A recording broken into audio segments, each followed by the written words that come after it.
నమస్తే. భగవద్గీతలో 3వ అధ్యాయం 26వ శ్లోకం. న బుద్ధిభేదం జనయేత్ అజ్ఞానాం కర్మ సంగినాం జోషయేత్ సర్వకర్మాణి విద్వాన్యుక్త సమాచరన్. సో భగవానుడు ఈ శ్లోకంలో విద్వాంసులైన జ్ఞానులకి, అంటే ఎవరైతే ఆసక్తి లేకుండా వాళ్ళు ఆల్రెడీ ఆత్మజ్ఞానం పొందిన వాళ్ళు, అలాగే పరమాత్మ జ్ఞానం అనేది స్థిరంగా ఉన్న విద్వాంసులు ఆసక్తి లేకుండా లోకహితం కోసం కర్మలు చేస్తారని ముందు శ్లోకంలో చెప్పారు.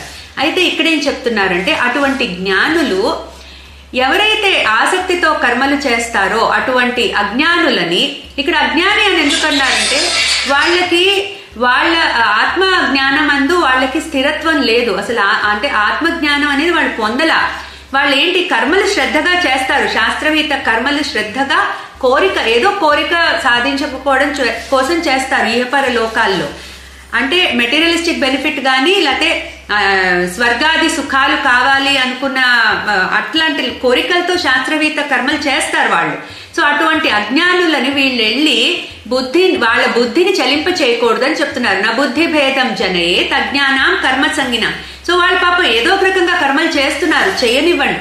కాకపోతే వాళ్ళని ఆసక్తి లేకుండా ఆత్మజ్ఞానం పొందేటట్టుగా వాళ్ళ చేత కర్మలు చేయించాలంటే వాళ్ళకెళ్ళి వీళ్ళు లెసన్స్ నేర్పకూడదు అని చెప్తున్నారు.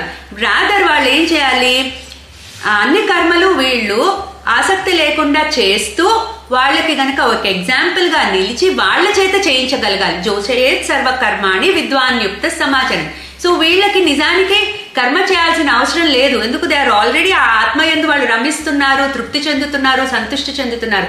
కానీ లోకహితం కోసం కర్మ చేస్తున్నారు. సో అందుకని ఆసక్తి లేకుండా వీళ్ళు ఫస్ట్ కర్మ చేస్తూ ఇతరులని కూడా మోటివేట్ చేస్తూ ఆ రకంగా కర్మలు చేయాలని భగవానుడు జ్ఞానులకు ఇక్కడ ఒక ఉపదేశం చేస్తున్నారు.